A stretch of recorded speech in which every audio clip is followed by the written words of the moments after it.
Sumainyo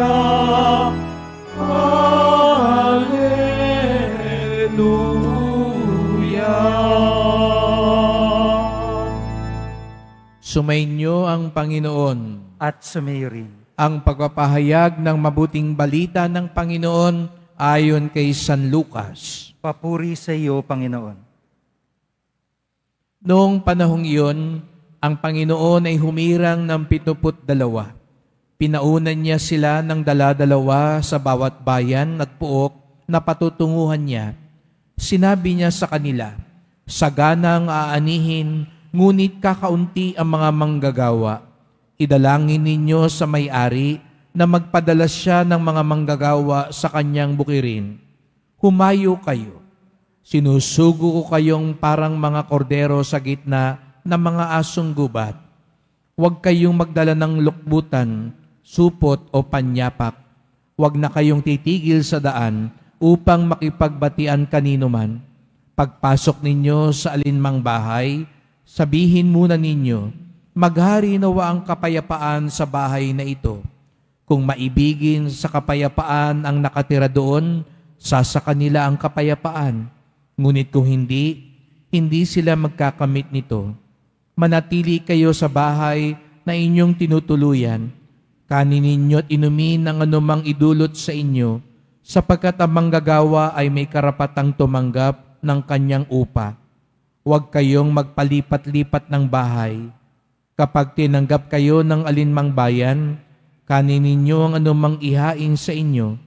Pagalingin ninyo ang mga may sakit doon at sabihin sa bayan, nalalapit na ang paghahari ng Diyos sa inyo."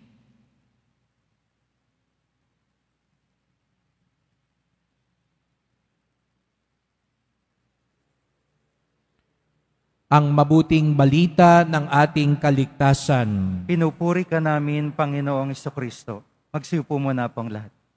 Magandang umaga po sa inyong lahat at maligayang pagdating sa tahanan ng ating mahal na pong Jesus Nazareno. Pinagdarasal din natin ang mga nasa online, lalo na po mga may sakit, nag-aalaga sa may sakit, at mga kababayan kadeboto natin mula sa iba't ibang panig ng bansa at daigdig na nais sumama sa misa dito sa Quiapo, sa Basilica Minor at pambansang dambana ni Jesus Nazareno. Araw ng Biyernes, araw ng debosyon, araw ng mga deboto, at higit sa lahat, araw ng ating pinakamamahal. Kaya bigyan natin ng papuri, parangal at pasasalamat ang ating minamahal na Nuestro Padre Jesus Nazareno.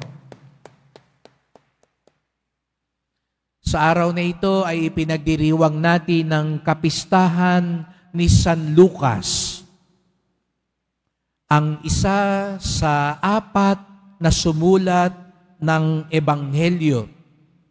Kaya't makikita niyo sa taas, may 4 na bilog, sumasagisag sa mga 4 na manunulat, mga ebanghelista. So hindi yan yung kalsada dito na ebanghelista. Pag sinabi nating ebanghelista, yan ang mga nagsulat ng ebanghelyo. At makikita nyo si San Marcos, San Mateo, San Juan, at San Lucas. At ang sagisag ni San Lucas, makikita nyo na mistulang parang baka na may pakpak. Sapagkat ang kanyang kwento ay nagsisimula sa pag-aalay sa templo. At ang kadalasang inaalay sa templo ay mga baka, tupa, at kalapati noong ipinahayag ang kapanganakan ni San Juan Bautista, ang unang naghanda sa pagdating ni Jesus Nazareno. 4 silang tagakwento ng buhay ni Jesus Nazareno.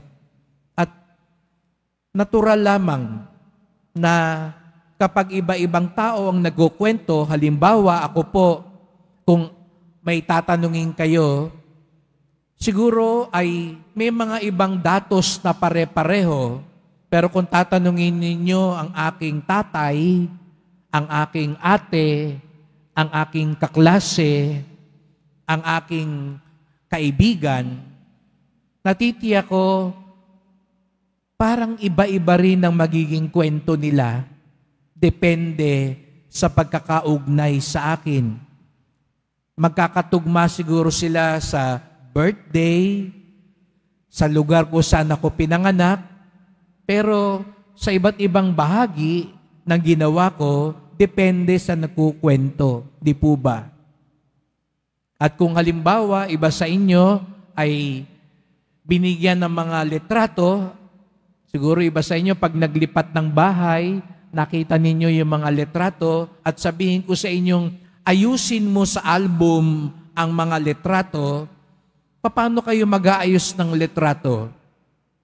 Iba siguro sa inyo, ang gagawin nyo, aayusin nyo yung litrato sa pagkakasunod-sunod. Mula nung bata kayo hanggang sa tumanda kayo. Iba siguro sa inyo, ang gagawin nyo ay pagsasama-samahin ko yung litrato nung nagbibiyahe ako. O iba sa inyo, pagsasama-samahin ko yung litrato ng mga anak ko. Depende kung ano ang gusto mong ipunto. Ganon din ang mga ebanghelista, ang mga manunulat. Bagamat iisa ang kanilang ikinukwento, ang buhay ni Jesus Nazareno, may iba-iba silang gustong puntuhin. Si San Lucas, ang ikatlong ebanghelyo, marami siyang gustong puntuhin. Ngunit sa umagang to, simple lang ang gusto kong ibahagi sa inyo. 3 bagay tungkol sa pagkukwento ni San Lucas sa kwento ni Jesus Nazareno. Una, ang tawag sa kanyang ebanghelyo ay ebanghelyo ng kagalakan, the gospel of joy. Sapagkat sa lahat ng mga ebanghelyo, siya yung madalas magkwento ng kagalakan, na ang pagdating ni Jesus Nazareno ay hudyat ng kagalakan ng mundo. Kaya nga, noon palang sinabi ng anghel kay Zacarias na magkakaanak na siya matapos ng matagal na panahon kasamang kanyang asawang si Elizabeth. Sabi ng anghel, ang iyong anak magdudulot ng kagalakan sa mundo. At di po ba nang dumalaw ang katulad na anghel, si Gabriel, sa mahal na Birheng Maria, upang sabihin naman ngayon ang kapanganakan ni Jesus Nazareno, sinabi din ng anghel Gabriel sa mahal na Birheng Maria, magalak ka, Maria, sapagkat ang iyong anak ay ang anak ng kataas-taasan. Kaya nga't nang dumalaw si Maria kay Elizabeth, pareho na silang buntis. Naalala ninyo yun? Anong sabi ni Elizabeth? Lumundag yung bata, lumundag si San Juan Bautista sa kanyang sinapupunan, lumundag sa kagalakan. Kaya nga't pag dumating ang Diyos sa buhay ng isang tao, kapag dumating ang Diyos sa kasaysayan ng sansinukob, ang unang bunga nito, kagalakan. Tingnan nyo nga ang mga katabi nyo, mukha bang magalak yan? O mukhang pinagsakluban ng mundo? Mukha bang nakababad sa suka? O mukha bang may tamis sa kanyang mukha? Ang tunay na deboto, hindi nawawala ng kagalakan. Ang tunay na deboto, hindi laging mukhang Biyernes Santo. Opo, katulad ng pong Nazareno siguro, nabibigatan tayo sa krus. Maraming pasakit sa buhay, pero dahil nasa atin ng Diyos, walang dahilan para tayo mawalan ng pag-asa. Walang dahilan para tayo malugmok sa kapighatian, sapagkat alam natin, naririyan lagi at hindi tayo bibiguin ng poong Nazareno. Kaya sabihin mo nga sa katabi mo, magalak ka. At sabihin mo sa kabila, huwag kang susuko. Ang hindi susuko, ang laging nagtitiwala sa poong Nazareno, Taas nga ang kamay at pumalakpak ng mas malakas.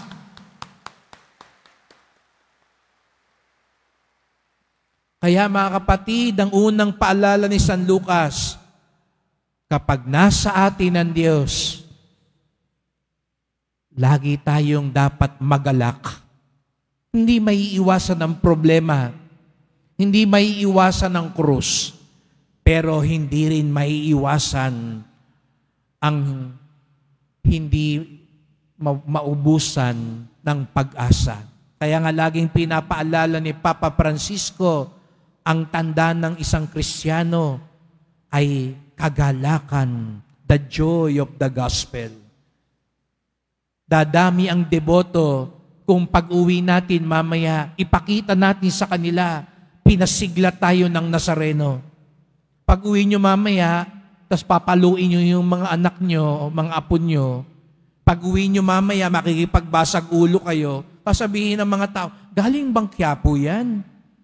Galing ba sa Nazareno yan? Bakit mainit ang ulo? Dapat pag-uwi nyo mamaya, makita ng mga tao, ay, ba't bumait si nanay? Kagabi mainit ang ulo, nagsimba lang sa Quiapo. Aba, pasensyoso na ngayon. Aba, si tatay, masipag ngayon. Galing lang Quiapo, biglang naglinis ng bahay. Dahil ang bunga, kapag nasa atin ang Diyos, may kagalakan. Ikalawa, ang pinagmumulan din ng kagalakan natin ay ang awa ng Diyos. Ang Ebanghelyo ni San Lucas, Ebanghelyo ng awa. Nagagalak ang Diyos kapag nahanap niya tayo at nagbabalik tayo sa Kanya. Kaya matatagpuan sa Ebanghelyo ni San Lucas, yun daw mga talinghaga ng awa, yung nawawalang tupa, yung nawawalang barya, at nawawalang anak. Doon daw po ito matatagpuan kay San Lucas. Ito raw ang mga kwento ng mga nawawala at nagwawala. Ayan, tignan niyo ulit katabi niyo, mukha bang nawawala yan o nagwawala na? No? Kaya siguro tayo nandito. Alam niyo, huwag kayong mahiya. Yung mga nawawala na sa buhay at nagwawala sa buhay, yan ang gustong-gustong makita ni Jesus Nazareno. Yan ang gustong-gustong makatagpo ni Jesus Nazareno. Baka meron kayong pinagdadasal ngayon, nagwawalang anak, nagwawalang asawa, nagwawalang kakilala, at nawawala na ng landas. Yan ang gustong-gusto na makatagpo ni Jesus Nazareno. Sapagkat kung meron mang kagalakan ng Diyos, kaya nga sabi ni San Lucas, kapag natagpuan yung isang tupa lang, kaysa doon sa 99, nagpipiesta ang langit. Kapag daw ang isang makasalanan ay nagsisi, nagagalak ang sangkalangitan. Kapag maraming pumipila sa kumpisyonaryo, nagagalak si Jesus Nazareno. Mas mamatamisin ni Jesus Nazareno ang isang debotong nangumpisal, ang isang debotong nagsisisi, ang isang debotong nagsusumikap magbagong buhay. Aanin mo ang prosesyon, aanin mo yung maglakad ng paluhod, aanin mo ang magdebosyon, kung hindi mo naman kinakatagpo ang awa ng Diyos. Kaya nandito tayo mga kapatid, bukod sa pasasalamat, pagsisisi. Walang ibang ikinagagalak ang Diyos kung hindi ang ating pagsisisi. Awa ng Diyos. At ang pinaka dapat din daw natin ikagalak ay yung tayo patawarin ng Diyos. Hindi tayo dapat magsaya lang pag maraming pera. Aanin mo ang maraming pera, hindi ka pinapatawad ng Diyos. Aanin mo, ikaw nga ang nasa taas, nasa luklukan ngayon, ang daming nag-aaway, makapwesto lang. Nasa pwesto ka nga, makapangyarihan ka nga, may pangalan ka nga. Pero walang pagsisisi, Kaya tuloy walang kagalakan sa buhay. Ang kagalakan nagmumula din sa awa ng Diyos. Ang kwento ni Jesus Nazareno kay San Lucas, kwento ng kagalakan, kwento ng awa, at panghuli, alam niyo po si San Lucas din daw ang nagsulat nung gawa ng mga apostol. Yun yung kwento pagkatapos nung 4 na ebanghelyo. Yun yung 5 libro sa Bagong Tipan, yung gawa ng mga apostol, Acts of the Apostles. At ang magandang paalala din ni San Lucas, ang kwento ni Jesus Nazareno hindi mapaghihiwalay sa kwento ng simbahan, sa kwento ng bawat alagad, sa kwento ng bawat deboto. Magkadugtong ang kwento ni Jesus at ng kanyang mga alagad. Magkadugtong ang buhay ni Jesus at ang buhay natin. Hindi pwedeng magkaiba. Hindi pwedeng ang kwento ni Jesus Nazareno, pulos galak at awa, tapos ang kwento natin, pulos galit at paghihiganti. Hindi pwede yung kwento ni Jesus Nazareno, pulos pag-ibig at kapayapaan. Tapos ang kwento natin, away at hidwaan. Magkadugtong dapat daw po.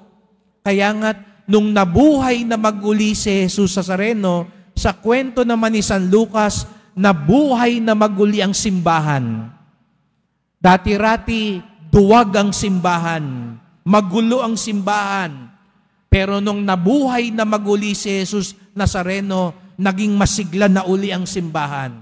Dahil magkatambal ang kwento niya at ang kwento natin. Kaya mga kapatid, ito rin sana ang ipagdasal nating biyaya. Huwag malayo ang kwento ng buhay natin. Opo, katulad ni Jesus Nazareno, dumadaan tayo sa pagsubok, may krus, may pagdurusa, pero katulad ng kwento ni Jesus Nazareno, tapat sa Ama, puno ng pagmamahal at awa sa atin. Kaya kung papaano sa kwento ni Jesus Nazareno, may tagumpay, may kaluwalhatian, ganun din ang kwento ng bawat isa sa atin. Kagalakan, awa, at ugnayan kay Jesus Nazareno. Ito ang kwentong ibinibigay sa atin ni San Lucas. Kaya nga ang pangalan niya, ibig sabihin, nagbibigay liwanag, sapagkat ito ay ang kwento ni Jesus Nazareno. Kaya sama-sama po tayo magdasal. Mahal na pong Jesus Nazareno, narito na naman kami sapagkat nais namin lalong matuklasan ang iyong kwento, ang iyong buhay, ang iyong pagpapala. Salamat sa mga katulad ni San Lucas na nagpakilala sa amin sa iyo.